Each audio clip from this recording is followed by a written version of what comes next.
13 डिसेंबरला झालेल्या नवोदयमध्ये अंकगणितात हा प्रश्न आला.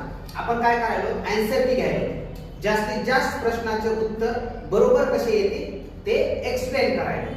मला आशा आहे की आपले प्रत्येक विद्यार्थ्यानं योग्य उत्तर दिलेलं आहे. तरी पण आपण योग्य उत्तर कोणतं आहे ते घ्यायलो.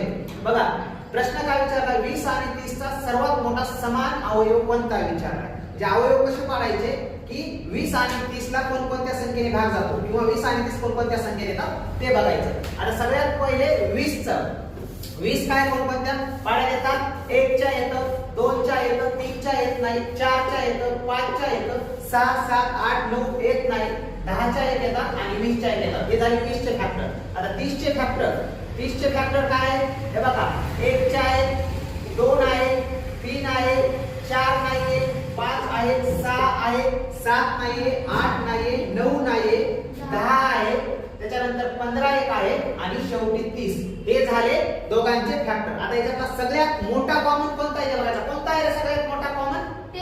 10. मग 10 इथं ऑप्शन मध्ये कुठे बघायचं, कुठे आहे 10? सी. मग ज्याचं 10 आन्सर सी हे उत्तर आले त्याचं उत्तर बरोबर. कळालं?